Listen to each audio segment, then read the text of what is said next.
NSC Fan TV, Drew here with Scott. Sitting down finally for a long-form interview after about a month, and we just got done witnessing a 1-1 draw, or arguably loss. Thanks, Marshall. with Vancouver. Right. So I guess one of the takeaways. So we can talk about the details of the game in just a second, but one of the takeaways is that, at the beginning of the season, we looked at it and we said, okay, we got a lot of road games. And then we get some home games kind of peppered in, and then a really thick home stretch. And we will get one. We have to go away to Portland midweek, and then we get this long home stretch, and we're going to really turn things on and really turn things around. But I will say something. We haven't been that great at home. That's the thing. Yeah, so wonder. Not a lot of losses, but not a lot of wins either. And it's maybe that's the Gary Smith effect, where you just feel like you're always teetering on a draw. I mean, and that's what we're gonna get into more today. Yeah, and the other part of this is that we still have got. I mean, given the fact that we've only played LAFC once, but we still have two more top of the table teams to play. Yeah. For the second half of the season, or really for the last quarter of the season. We have to play Austin twice, once away and once here, and we have to play LAFC away. And look, the reality of that situation is those are three games where I would say that if we came out of that with 2 points, that would be like a runaway success. I was gonna say 2 draws against Austin. Two draws against Austin. That would be what I would expect. 2 draws against Austin would be success. Expect. That would be a success. Yeah. I mean, and so those would be so those are 3 games. And again, one of them is going to be at home and 2 of them are away. But, I mean, just given the way that we're looking at the schedule and talking about the schedule, talking about our home form, I've got all sorts of concerns. Yeah, I think so. We've got the third unanticipated variable coming in. We had early in the season, right? Just to recap what you had just said, we thought really it was going to be fine. It was going to. We were going to have a home streak, and it was just going to be great. It was going to be great. We'd get a lot of our points that would constitute and solidify our standing on the table would come from all these home games, but we haven't seen that, and so now we forgot about Austin. We forgot about LAFC. That's right. Those are stacked at the end. I mean, we didn't expect that to come. Yeah, we were thinking it was like at the beginning of the season, we were like, thank goodness Austin's at the end because we're going to be really hitting our stride, and they stink. Yep. But that is a team that has completely turned things around. And, this is not going to be fun. So the feasible race for us right now is race for third. Yep. I think the first and second are just mathematics ain't on our side. No. Now again, it's not mathematically impossible, but it would require those two teams taking a huge skid and us turning things around in a way that would be for the record books. So I think that the race really is for third. We've just kind of got like a big tight bunch of teams that are all looking at each other, and it's like, look, we could either finish third or 8th. And so we're clawing our way and trying to hold on because everyone else is doing the same thing. Yeah, I think that there's 5 or 6 teams that are all just looking at each other. It's like, 2 points is going to make a difference between finishing third and being out of the playoffs. And see, this is one thing that I think it's easy to talk about the BPL and the beauty of that, those final games and the ceiling moments. But this mid-table race is getting intense. Yeah, and there are going to be 5 games that are going to impact the West. That are going to impact the West. Not just in terms of seeding, but whether or not people are in. Whether people are in or not. Yeah, and I think it's one thing to say, hey, we're fighting to get into the Champions League. We're fighting to get into the Europa League. We want to win the league. But hey, this is a whole fight for playoffs among a whole host of teams. There's going to be a lot of important games at the end of the season. So, but the part that's frustrating. So that's exciting and that's great. And as a fan of the game. Yay! But as an NSC fan, no! I don't want that. Yeah. I guess the other part of it is the simple fact that one of the things that we talk about with the MLS, which is the MLS is a home field advantage league. Yep. And we, in this regard, I feel like we're outliers. Yeah, we are. With that. Because winning, we talked about mathematically winning away in MLS is we were ahead in the game. Extremely tough. We were ahead in the game. But now look at things and home field advantage. I mean, you just come, you watch us at home, and you honestly don't expect to win at this point. So I watched one of the Gary interviews. Maybe it was this last one, but he had mentioned that he had mentioned that the players feel uneasy in our park. Really? That's weird, isn't it? I'm like, Really? oh, everyone's there for you, man. See, now guys. Getting used to being in that place. Maybe it's just that, like, look, they're maybe not used to the din, maybe not used to the noise, maybe not used to drums, maybe not used to people cheering them and knowing their names. I don't know. Yeah, but there's something about it where typically managers, so they shy away from those kind of statements. Yeah, it's weird. Like those he kind wasn't of criticizing statements about fans. the team. Yeah, exactly. But he was like, yeah, these guys just kind of don't know, have their own legs at Geodis. It's weird. And it's not like they don't. It's clear that they appreciate the cheering. I mean, the simple fact that, like, whenever we made it there for the Cincinnati game, and we were loud AF. I was gonna say, look, I couldn't make it, but on TV, all I heard were NSC chants. We were loud. I heard Vamos Nashville. We were just like a little sliver, but the loudest thing in the park. That's all I heard on TV. They were, they seemed very pleased with that. So if they seemed pleased with that, I just don't get what. I don't get what that sentiment was. Maybe I misunderstood what Gary was talking about, but there seems to be something that's just like off kilter with them. It's like almost want to go like, can we like do something and like go back over to the Titans field? Like, can we go back to Titans for a moment? Play back over at the Nissan Stadium because we were much better over there. Maybe, despite the fact that I hated that field. Yeah, maybe home field advantage is a bit. Maybe it's a bit more complicated than we're seeing it. Maybe they need to grow into maybe the situation at Geodis. That might be right, and you know, part of the other element to this now leads into the particulars of the game. Okay. And so the particulars of our game, the game that we are here to talk about, was the Vancouver game, and that was a tale of two games. There was NSC before our goal.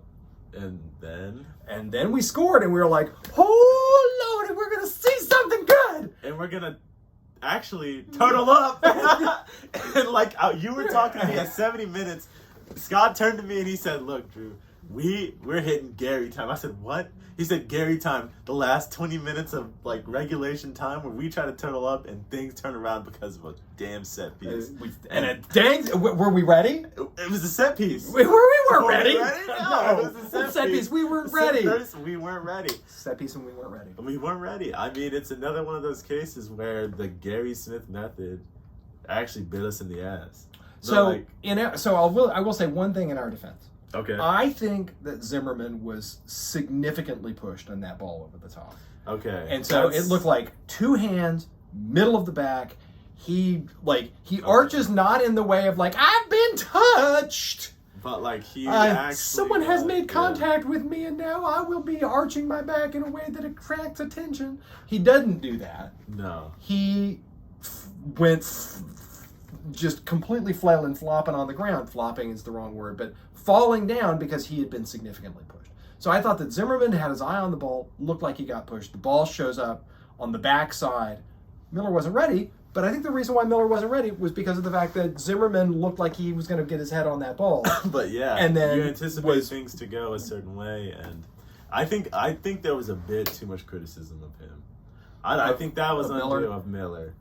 People were going crazy on Miller. That dude gets a lot of hate for a lot of people who say I'll never give up on you. I gotta say, look, I was playing it up for the after the game sort of situation, but I don't think the criticism of Miller is warranted. I think that given what you're saying, he didn't see things going that way, and all it takes for those kind of situations is a moment. Yeah, and I think that playing, and the other thing to appreciate is that playing backside is so incredibly difficult. Yeah. Because those balls come pinging around. You're doing your best to anticipate stuff. I think playing backside is maybe one of the hardest spots to be because that's difficult. So that someone was able to ping a ball in when it comes strangely out of that scrum. I don't want to throw too much at Eric Miller. He's a good guy. Eric Miller's a good guy. Getting behind MLS Pride, being part of that movement for justice. Eric Miller's a good guy. And so, part of this is like me liking the guy and being like, don't be too hard on him as a player. He's my guy. He's my guy. But I guess the other part of it is also just realizing what it is to play on the backside. It's not for those, and if you have a player who Yep. you expect to be able to get the ball in the air, looked like he was in the position to do it, and was taken out of it because of what was arguably a foul on him. See, that's He's the not- other half of it. You expect the rules to work the way that they should. And so Right. you're not saying Yeah. I'm gonna anticipate him getting knocked over with two hands to the back, exactly. and so I should be there. You think no, he's got it. I He's mean, got it. Zimmerman, I've got faith in him. Yeah, Right? yeah. I mean, it's just So I think that part of this is about maybe mitigating the blame that we're putting on Miller. Yeah. I think the second part of this though is a more structural question, which is Gary Ball. Gary Ball. I mean, and here's the thing. Think about it like this: you're 1-0 up, and this goes back to an insight that I think Duncan had in his interview, where he talked about, at its heart, soccer is about entertaining people. And you bring a bunch of people into a stadium, you want to see, that's why attacking football is so fun to watch. You want to see soccer, we're bringing the ball forward. 4-3-3 has become very popular, where people just get the ball forward, play it out from the back, get the ball forward, show us something, show us goals, show us great crosses, show us great corner play, show us all that. But I disagree. I disagree. I mean, here's the thing, though. Gary Ball's not that. It's not. It's, hey, turtle up. Get 1-0. Get 1-0. Bang one in the back and then turtle up. Park the bus. Park the Death Star. I think was it running Death or? Star. It was my running is park the Death Star. Park the Death Star. Park the bus. Park it That's all. not a moon. I mean, park everything. It's not a moon. Hey, park it at Geodis. But you give them, when you do that, since you don't have possession up in their half.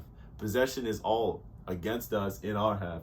You're bound to have chances. You're bound to have chances on you. You're bound to have set pieces on you. Right, and you're bound to have to defend crazy stuff because you've given them so many opportunities to push the ball forward. You're backing up. You're having to really just park the bus and hold it down. And look, you just give them enough chances, they score eventually. Yeah, and part of it is that whenever you do play that way with with a shell, and that's what the shell, and that's what that defense was. It was a shell with Sapong out in front. Yeah. It was a little shell. And the thing about the shell is that you get little choppy moments on the edge of that shell, and that's what happened. We got a choppy moment on the edge of the shell. Yeah. They weren't getting a lot of free looks at us. I mean, I will say that Scottish fellow, Gauld had a couple chances with us that, had he stroked them well, would have given Joe more trouble. We were just lucky. I thought that Gauld was finding all sorts of space, but just for some reason the ball wasn't falling for him right. Yeah. I think Joe had a couple of good saves. Yeah. I mean, I think we've got to give him credit for that. There were a couple of Joe says no moments, but the thing about the Joe says no moments for me are always that I wish he wouldn't have had to say no. Yeah, I wish we didn't total up like we did, where Joe needs to say no like that. Why is he having to snatch another sloppy cross out of the air? Yeah, that's ridiculous. Right. So I agree there. But the point that I wanted to just complete the thought on was, look, if we're going to play like this, we're going to give up. We're going to give up choppy. It's two parts. It's like, if you're going to turtle up, you have to also be ready to play against set pieces from the shell. Because if you're going to do that, you're going to have choppy moments with teams. If they can possess the ball, you're going to have moments where your defensive midfielders or one of your forwards coming back and helping with the defense are going to chop at them. And so they're going to get free kicks. And you've got to be ready. And especially when you get players like, look, I love him, but Anunga, I mean, he just draws fouls like no other.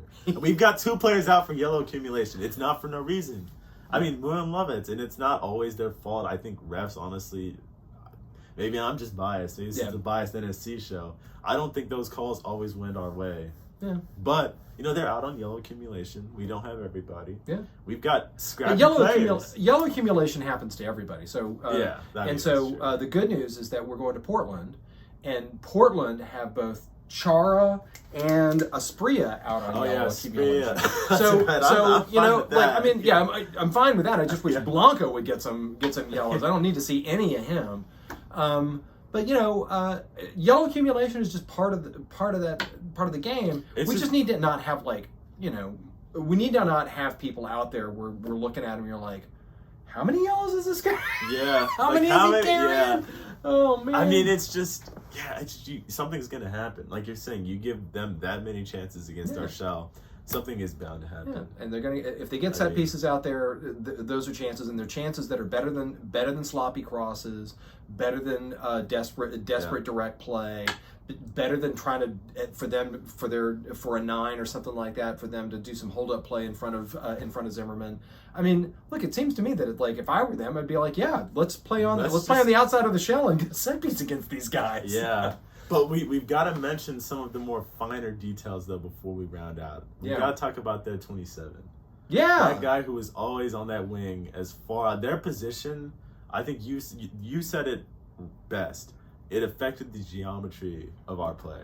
Yeah, and I think that formation. And I think that it so for as positive as Shaq Moore was, that their 27 playing on that way wide left wing, his heels were just on the chalk the entire game. He ran sideways. He was like a crab. Yeah, he was like a crab. He was like, I'm staying on the line. He hardly budged from that line. Yeah, I mean, he was on that left wing the entire time. And I mean, there were a number of times over the course of the game where now again, I think that he came out around 70 or something like that. Yeah, when he came off, I was happy. Changed a lot of stuff for us, but it changed the way that Moore was positioned because Moore was not able to go forward as much. He wasn't able to sort of come inside and have a.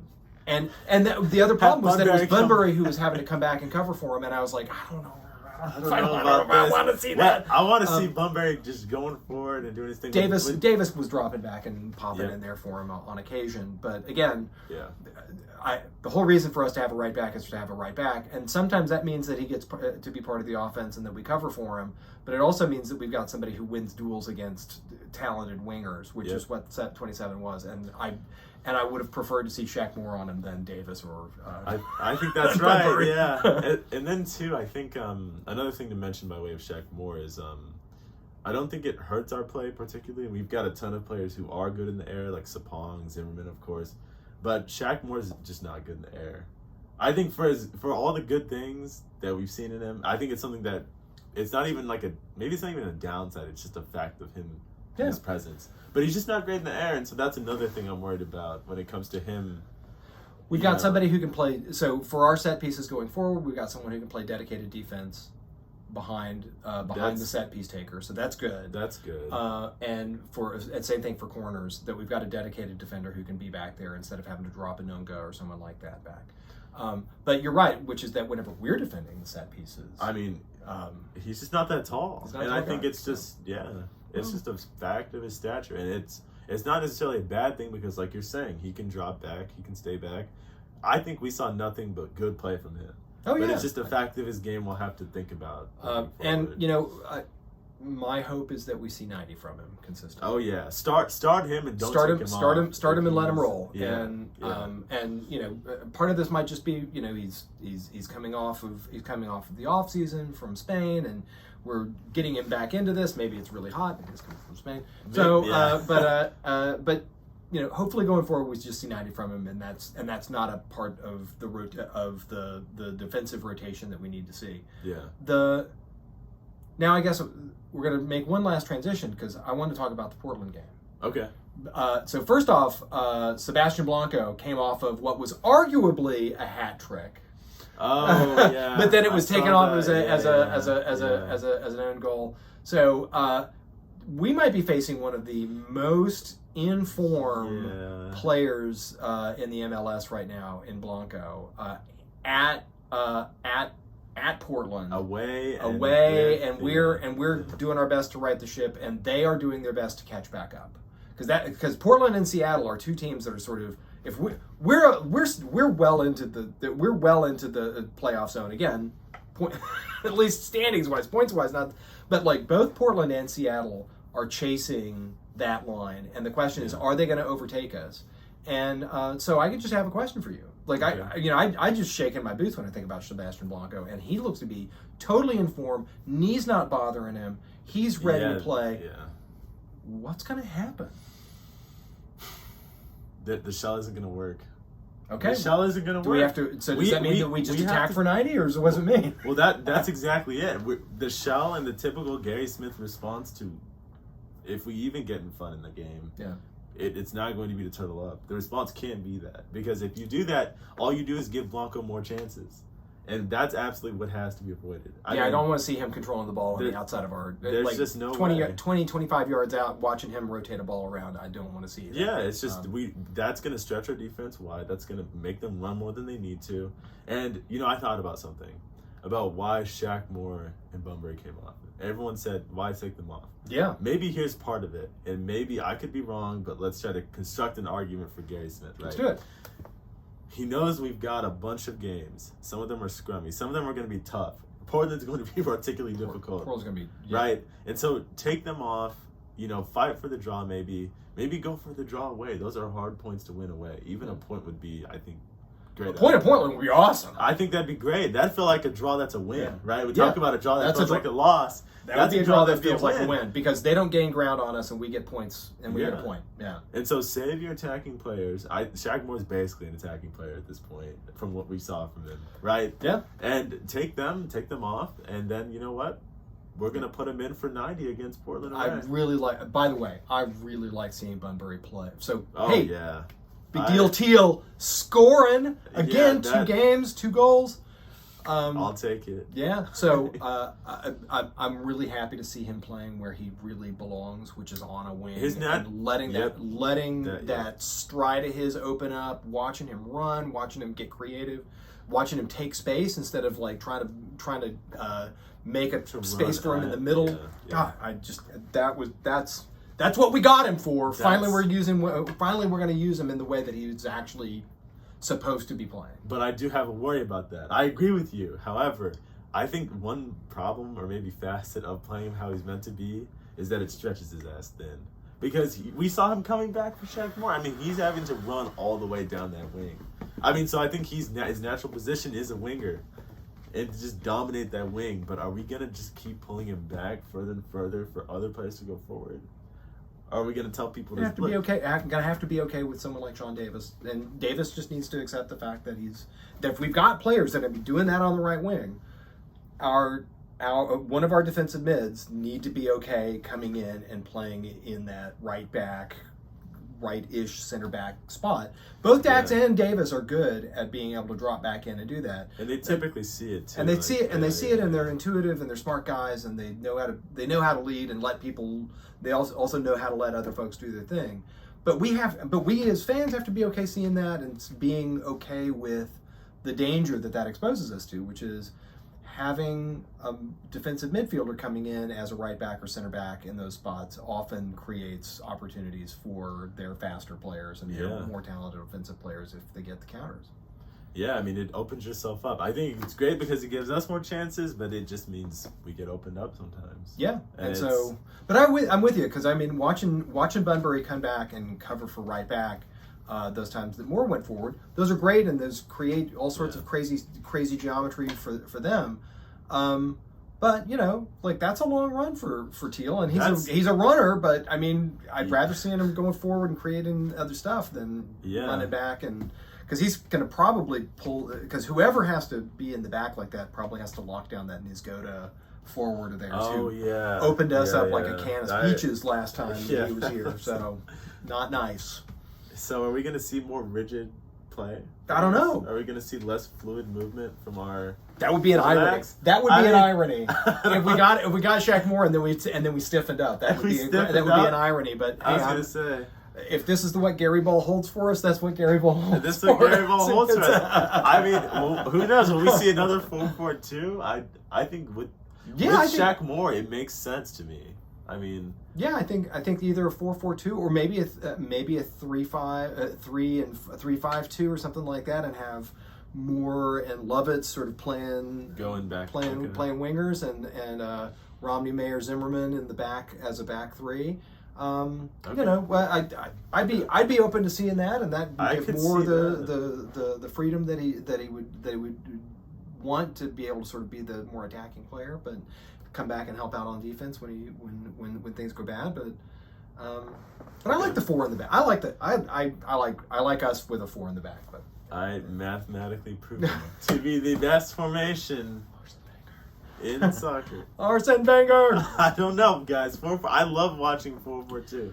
I just wonder if that. I just think that given the way that the game works and that the positions work now, I wonder if 4-4-2 is aufgehoben.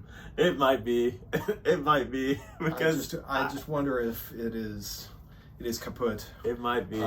It's good. It's a good defensive setup, but I mean, I worry that it's the kind of setup that creates too rigid play and doesn't allow the midfield to sort of have the kind of the shifting around that's necessary for the modern game.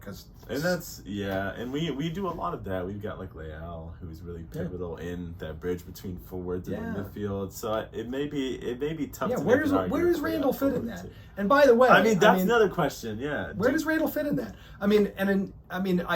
I know that Mukhtar's on this evolutionary. Mukhtar is evolving into a forward. Mukhtar's evolving into a forward. He's not an attacking midfielder. He's not an attacking midfielder, Scott. He's not an attacking mid. But like 4-4-2, screws up. I think where Mukhtar plays. I just I want to. Yeah. Maybe I'm wrong. I have goofy opinions about what Hani needs to be doing. I guess, but it's not what we're gonna see. I think we're gonna see Hani as one of the twos. I think that's misusing him. That's not his natural position. That's the thing. I mean, that may be where he's best. I don't know.